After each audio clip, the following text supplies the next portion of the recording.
Good morning to all of you. मैं सौरभ श्रीवास्तव आज आप लोगों को 9th केमिस्ट्री में परमाणु की संरचना स्ट्रक्चर ऑफ एटम चैप्टर पढ़ाऊंगा। परमाणु की संरचना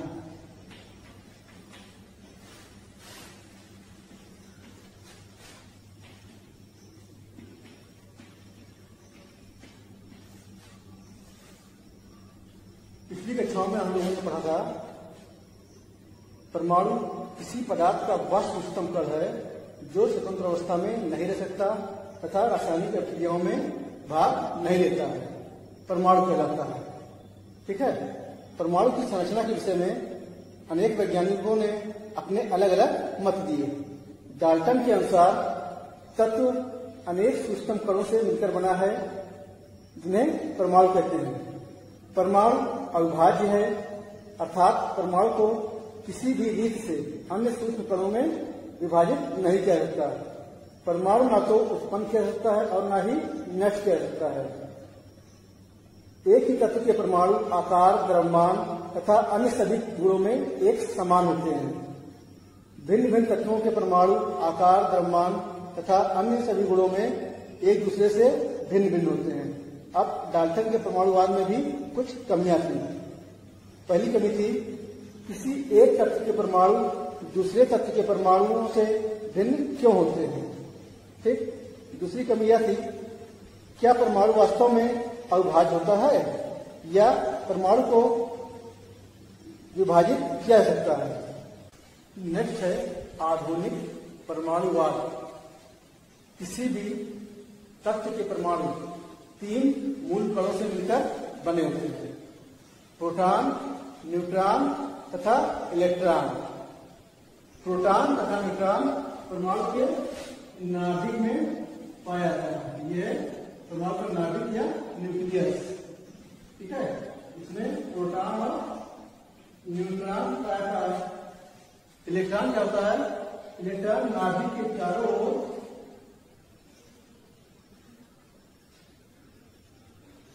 विभिन्न कक्षाओं में चक्कर लगाए रखते हैं। ठीक है। यह आपका नाभिक यानी न्यूक्लियस, ये नाभिक के चारों ओर विभिन्न कक्षाएं हैं, इसमें इलेक्ट्रॉन पाए जाते हैं।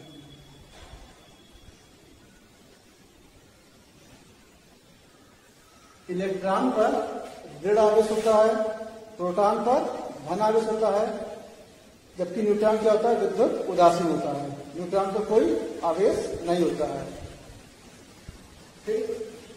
यहां पर आएगा प्रोटॉन और न्यूट्रॉन, इलेक्ट्रॉन दिखाया गया है। ये है आपका इलेक्ट्रॉन।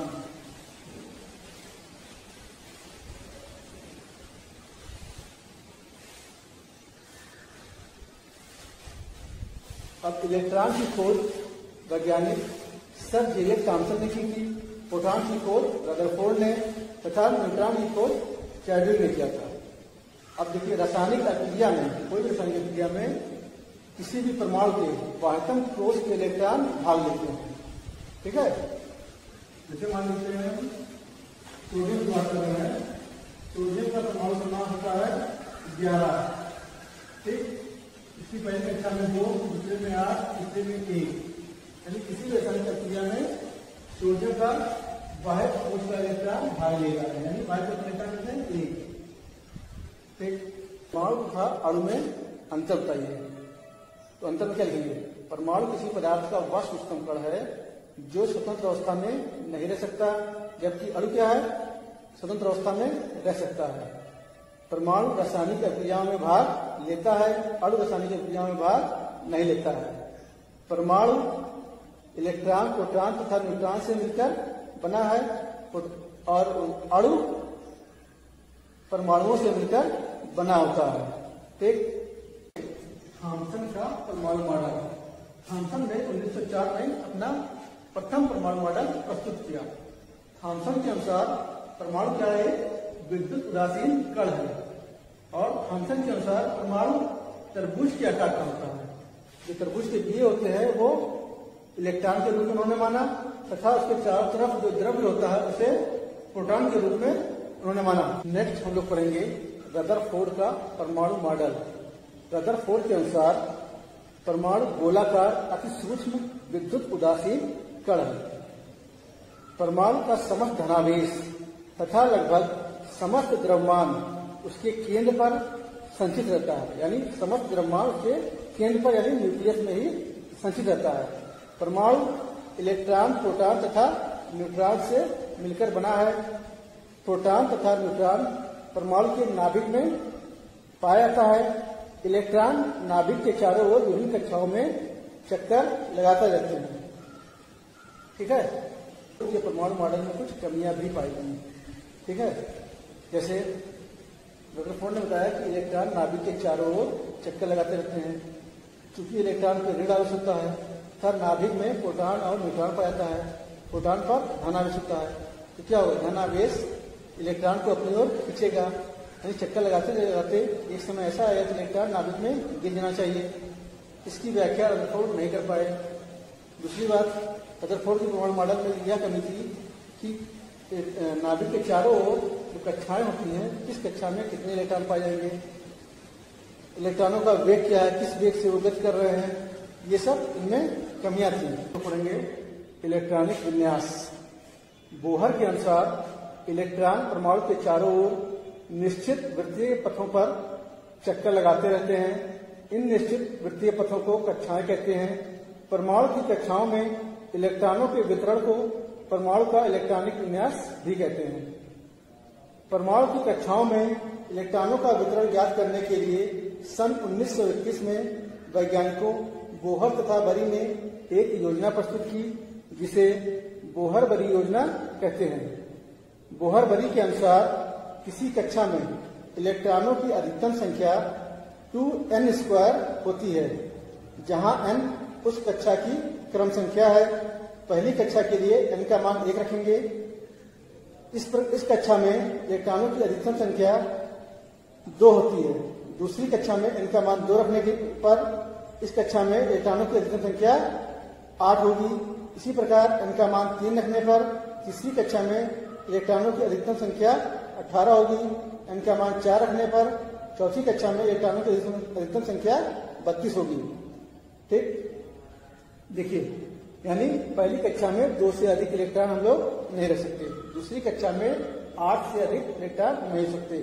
तीसरी कक्षा में 18 से अधिक नहीं और चौथी कक्षा में 32 से नहीं। फिर बोहर-बरी ने बताया सबसे बाहरी कक्षा में इलेक्ट्रॉनों की संख्या 8 से अधिक तथा उससे पहले वाली कक्षा में इलेक्ट्रॉनों की संख्या 18 से अधिक नहीं हो सकती। ठीक है, प्रथम कक्षा में इलेक्ट्रॉनों की अधिकतम संख्या 2 होती है। प्रथम कक्षा में 2 इलेक्ट्रॉन होने के बाद दूसरी कक्षा में इलेक्ट्रॉन भरने शुरू हो जाते हैं। इसके बाद किसी भी कक्षा में 8 इलेक्ट्रॉन होने के बाद उसकी अगली कक्षा में इलेक्ट्रॉन भरने शुरू हो जाते हैं। सबसे बाहरी कक्षा में 2 से अधिक इलेक्ट्रॉन तभी हो सकते हैं जबकि उससे बाहर से पहले वाली कक्षा में इलेक्ट्रॉनों की संख्या 2n² के अनुसार अधिकतम हो जाए। अब देखिए, आप लोगों को हम उदाहरण बता रहे हैं, समझने का प्रयास कीजिए। जैसे बोहर-बरी के अनुसार इलेक्ट्रॉनों के वितरण 2n² के अनुसार होगा, जहां n क्या है, कक्षाओं की क्रम संख्या है। n का मान 1, 2, 3, 4 रखा जाएगा। जब n का मान हम 1 रखते हैं, यानी पहली कक्षा में n का मान 1 रखने पर क्या होगा, 2 गुणे 1 का स्क्वायर, यानी आ गया 2 गुणे 1 यानी 2। यानी पहली कक्षा में 2 इलेक्ट्रॉन होंगे। n का मान जब हम 2 रखेंगे तो ये हो जाएगा 2 गुणे 2 का स्क्वायर, यानी 2 गुणे 4 यानी 8। दूसरी कक्षा में 8 इलेक्ट्रॉन होंगे। n का मान जब हम लोग 3 रखेंगे तो 2 गुणे 3 का स्क्वायर, यानी 2 गुणे 9 यानी 18। तीसरी कक्षा में अधिकतम 18 इलेक्ट्रॉन होंगे। जब n का मान हम लोग 4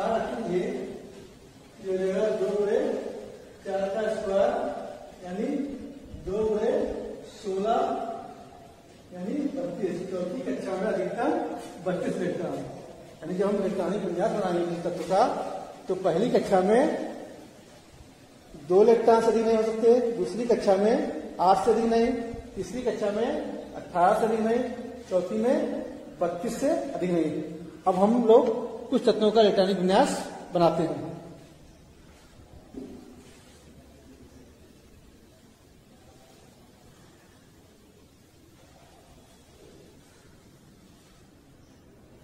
पहले तो आप लोग को यह जानकारी होनी चाहिए, किसी तत्व का परमाणु क्रमांक जो होता है वो प्रोटॉनों की संख्या के बराबर होता है।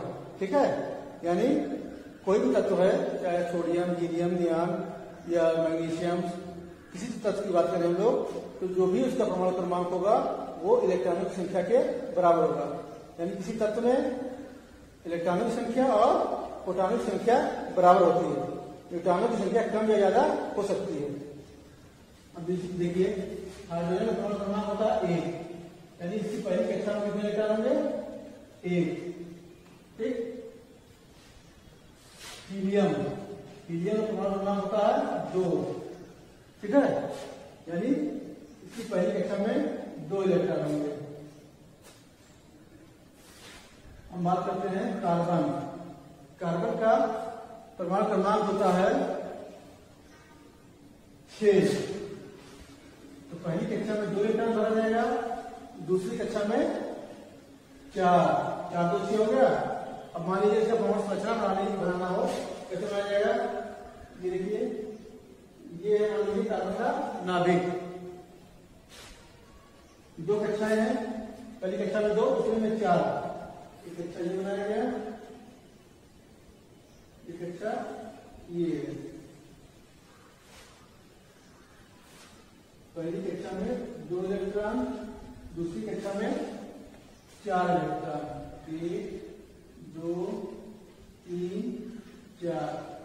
ये कार्बन की परमाणु संरचना होगी। इलेक्ट्रॉनिक विन्यास बनाने से पहले आपको बोहर-बरी का नियम ज्ञात होना आवश्यक है। बोहर-बरी के अनुसार पहली कक्षा में 2 इलेक्ट्रॉन, दूसरी कक्षा में 8, तीसरी कक्षा में 18 और चौथी कक्षा में 32 इलेक्ट्रॉन से अधिक नहीं हो सकते।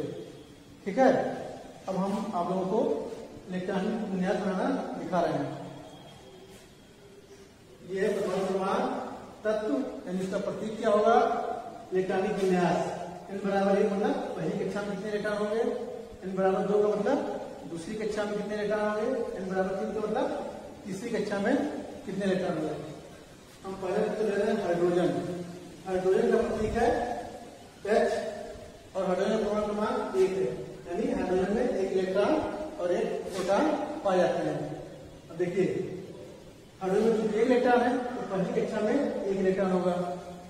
दूसरा तत्व है हीलियम, जो कि अक्रिय गैस भी है, यानी ये गैस भी नहीं है, रासायनिक विज्ञान में ये भाग नहीं लेता। तो हीलियम का परमाणु क्रमांक 2 है, यानी हीलियम में 2 इलेक्ट्रॉन पाया है, यानी इसकी पहली कक्षा में 2 इलेक्ट्रॉन हो जाएगा, यानी इसकी पहली कक्षा ही फुलफिल है। लिथियम परमाणु क्रमांक है 3, तो पहली कक्षा में 2 इलेक्ट्रॉन होगा और दूसरी कक्षा में 1 इलेक्ट्रॉन होगा। ठीक है, पहली में 2 से अधिक नहीं हो सकता, तो 2 भर गया पहला कक्षा, फिर 1 इलेक्ट्रॉन दूसरी कक्षा में चला जाएगा। फिर है बेरिलियम का प्रतीक है B, इसका परमाणु क्रमांक होता है 4। तो पहली कक्षा में 2 इलेक्ट्रॉन, दूसरी कक्षा में 2 इलेक्ट्रॉन। इसके बाद है बोरान का प्रतीक है B, इसका परमाणु क्रमांक होता है 5। पहली कक्षा में 2 इलेक्ट्रॉन, दूसरी कक्षा में 3 इलेक्ट्रॉन। फिर आता है कार्बन का प्रतीक है C, कार्बन का परमाणु क्रमांक है 6। पहली कक्षा में 2 इलेक्ट्रॉन, दूसरी में 4। नाइट्रोजन का प्रतीक है N, नाइट्रोजन का परमाणु क्रमांक है 7। पहली कक्षा में 2 इलेक्ट्रॉन भरेंगे, दूसरी में 5। फिर है ऑक्सीजन का परमाणु क्रमांक होता है 8। ठीक है, पहली कक्षा में 2 इलेक्ट्रॉन, दूसरी कक्षा में 6 इलेक्ट्रॉन। फिर क्लोरीन का परमाणु क्रमांक है 9। पहली कक्षा में 2, दूसरी में 7। फिर आता है नियान का परमाणु क्रमांक है 10। पहली कक्षा में 2, दूसरी में 8। ठीक है, नियान भी क्या है, ये अक्रिय गैस है, यानी ये रासायनिक अभिक्रिया में भाग नहीं लेता क्योंकि इसका वायु कोश पूरा भरा हुआ है। वायु कोश में 8 इलेक्ट्रॉन है ना। ये है परमाणु क्रमांक, तत्व, इलेक्ट्रॉनिक विन्यास, पहली कक्षा, दूसरी कक्षा, तीसरी, ये है चौथी कक्षा।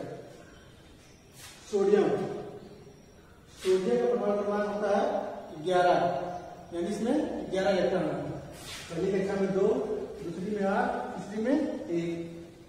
मैग्नीशियम, मैग्नीशियम का परमाणु क्रमांक है 12, पहली कक्षा में 2, दूसरे में 8, तीसरे में 2। एल्युमिनियम, एल्युमिनियम का परमाणु क्रमांक है 13, पहली में 2, दूसरी में 8, तीसरी में 3। सिलिकॉन, सिलिकॉन का परमाणु क्रमांक है 14, पहले में 2, दूसरे में 8, तीसरे में 4। फास्फोरस, फास्फोरस का परमाणु क्रमांक है 15, 2, 8, 5। सल्फर, सल्फर का परमाणु क्रमांक है 16, पहली कक्षा में 2, दूसरे में 8, तीसरे में 6। क्लोरीन, क्लोरीन का परमाणु क्रमांक है 17, पहली कक्षा में 2, दूसरे में 8, तीसरे में 7। आर्गन, आर्गन का परमाणु क्रमांक है 18, पहली कक्षा में 2, दूसरे में 8, तीसरे में 8। ये भी ये अक्रिय गैस है क्योंकि इसका वायु कक्ष पूरा भरा हुआ है। तीसरा है पोटेशियम, पोटेशियम का परमाणु क्रमांक है 19, पहली में 2, दूसरी में 8, तीसरी में 8, चौथे में 1। देखिए बोलबड़ी का नियम क्या था, पहली कक्षा में 2, दूसरे में 8, तीसरी में 18, ठीक है। लेकिन तीसरी कक्षा में 8 से अधिक इलेक्ट्रॉन तब होगा जब उसके बाद वाली कक्षा में 2 इलेक्ट्रॉन पूरे हो जाएंगे, यानी इसमें 8 रखा गया है, इसमें 1 रखा गया है। 8 से तभी होगा जब उसके बाहर कक्षा में 2 इलेक्ट्रॉन हो जाए। तो 8 ये हो गया, 1 ये हो गया। फिर कैल्शियम, कैल्शियम परमाणु क्रमांक है 20, पहली कक्षा में 2, दूसरे में 8, तीसरे में 8, चौथे में 2। Scandium, titanium, palladium, chromium, manganese, iron, cobalt, nickel, copper, zinc. देखिए स्कैंडियम का परमाणु क्रमांक है 21, तो पहली कक्षा में 2 इलेक्ट्रॉन भरा जाएगा, दूसरी कक्षा में 8, तीसरी कक्षा में 9, चौथी कक्षा में 2। 8 से अधिक इलेक्ट्रॉन तभी होंगे जब उसके बाद वाली कक्षा में 2 इलेक्ट्रॉन हो जाए, ठीक है, ये नियम है ना।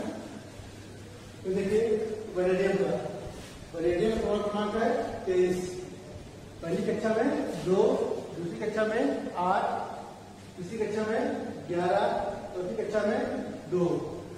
ये देखिए क्रोमियम का, क्रोमियम का परमाणु क्रमांक है 24, पहली कक्षा में 2, दूसरी में 8, तीसरी में 12, चौथे में 2।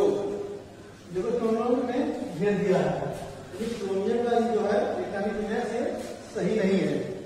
क्रोमियम में अपवाद पाया था, क्रोमियम और कॉपर में, ठीक है, इन दोनों का इलेक्ट्रॉनिक विन्यास से सही नहीं है। ऐसे देखिए आयरन का 26 है परमाणु क्रमांक, पहली कक्षा में 2, दूसरे में 8, 14, 2। कॉपर का परमाणु क्रमांक है 29, पहली कक्षा में 2, दूसरे में 8, तीसरे में 17, चौथे में 2। ये इलेक्ट्रॉनिक विन्यास गलत है, यहाँ पे हो जाएगा 18, यहाँ पे हो जाएगा 1, ये आप लोगों को हम बताएंगे। फिर ये जिंक, जिंक का परमाणु क्रमांक है 30, पहली कक्षा में 2, दूसरे में 8, तीसरे में 18, चौथे में 2 इलेक्ट्रॉन। अब हम लोग कुछ तत्वों की परमाणु संरचना बनाना सीखेंगे। जैसे हम लोग बात करते हैं हाइड्रोजन, हाइड्रोजन का परमाणु क्रमांक होता है 1, ठीक है, यानी इसमें 1 इलेक्ट्रॉन है।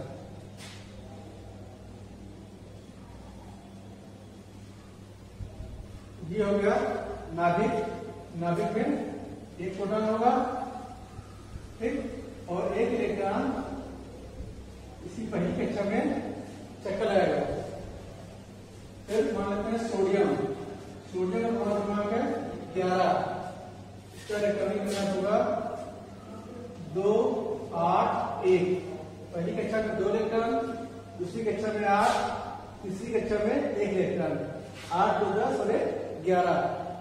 इसकी परमाणु संरचना होगी,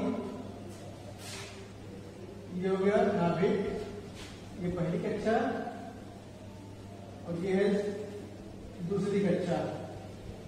पहली कक्षा में 2 इलेक्ट्रॉन,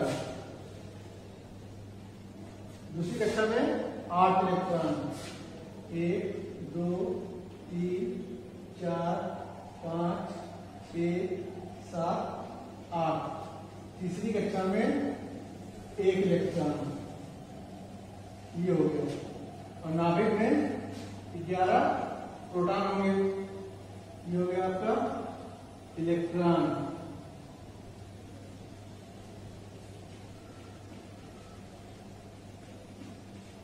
ये हो गया प्रोटॉन।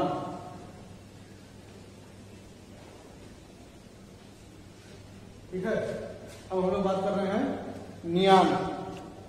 नियान का परमाणु क्रमांक होता है 10।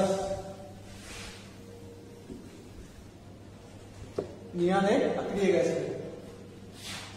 नियान का प्रतीक है Ne। इसका इलेक्ट्रॉनिक विन्यास होगा, पहली कक्षा में 2, दूसरे में 8। ठीक है, इसका वाय कोष फुलफिल है, यानी पूरा भरा हुआ है, इसीलिए ये अक्रिय गैस है। इसकी परमाणु संरचना होगी, ये हो गया न्यूक्लियस, ये पहली कक्षा, ये हो गया दूसरी कक्षा। पहली कक्षा में 2 इलेक्ट्रॉन है, दूसरी कक्षा में 8, 1 2 3 4 5 6 7 8। यानी नाभिक में 10 प्रोटॉन होगा और इलेक्ट्रॉन के चारों ओर चक्कर लगाएंगे। ठीक, इसी प्रकार हम लोग आर्गन का बनाएंगे।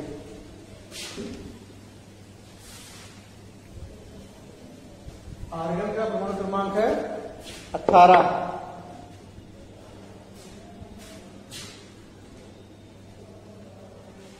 इसका इलेक्ट्रॉनिक विन्यास होगा 2 8 8। ये भी एक अक्रिय गैस है, क्योंकि इसका वाय कोष पूरा भरा हुआ है। ये हो गया नाभिक या न्यूक्लियस, ये पहली कक्षा, दूसरी कक्षा और ये हो गया तीसरी कक्षा। पहली कक्षा में कितने हैं? 2 इलेक्ट्रॉन, दूसरी कक्षा में 8।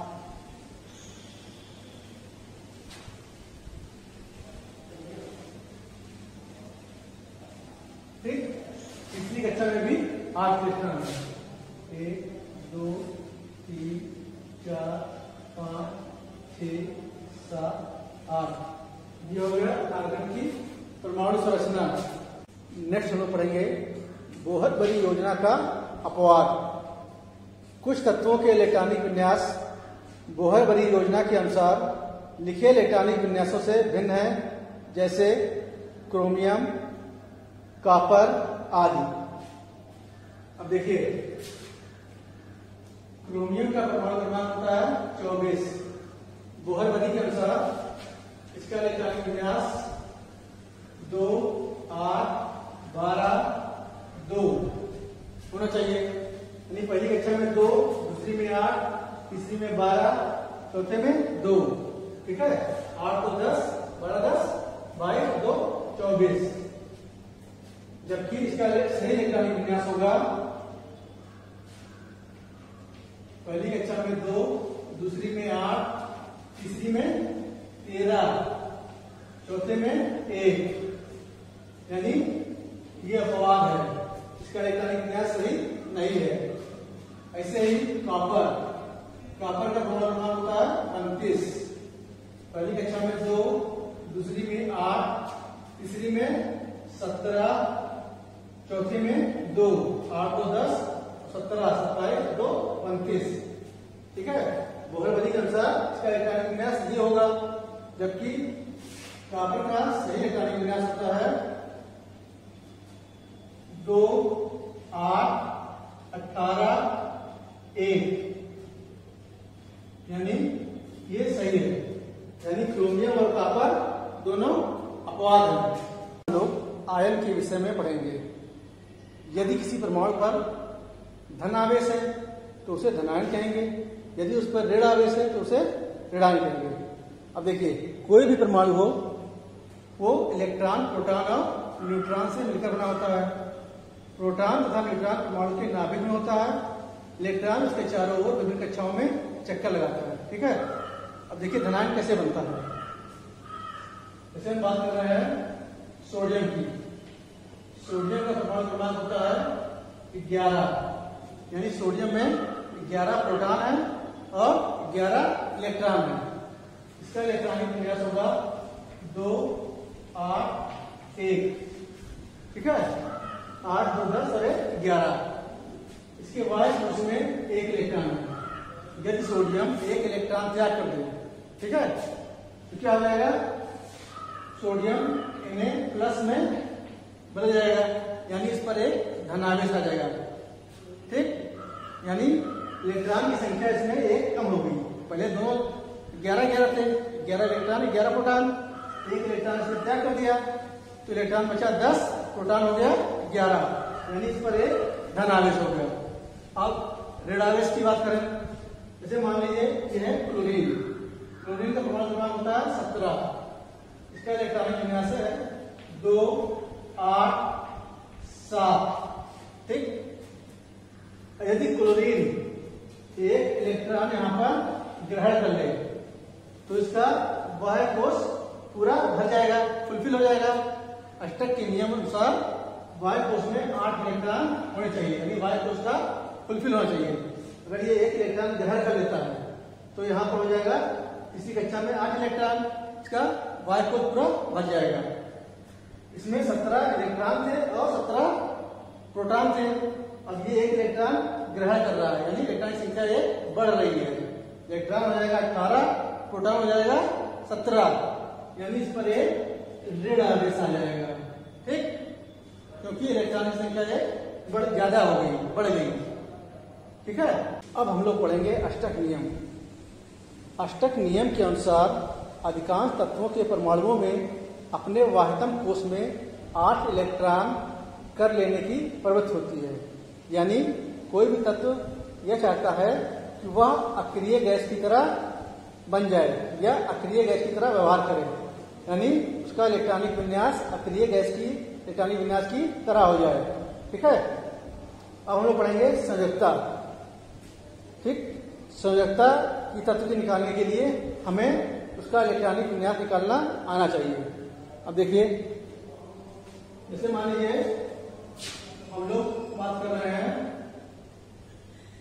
कार्बन की। कार्बन का परमाणु क्रमांक होता है 6। पहली कक्षा में 2, दूसरी कक्षा में 4। ठीक, ऑक्सीजन का होता है 8। पहली कक्षा में 2, दूसरी में 6। अब इसको अपना अष्टक पूरा करने के लिए, यानी बाह्य कोश में 8 इलेक्ट्रॉन पूरा करने के लिए 4 इलेक्ट्रॉन की आवश्यकता है। ठीक, ऑक्सीजन को अपना अष्टक पूरा करने के लिए बाह्य कोश में 2 इलेक्ट्रॉन की आवश्यकता है। यदि ये 2 इलेक्ट्रॉन ग्रहण कर ले तो उसके बाह्य कोश में 8 इलेक्ट्रॉन हो जाएंगे।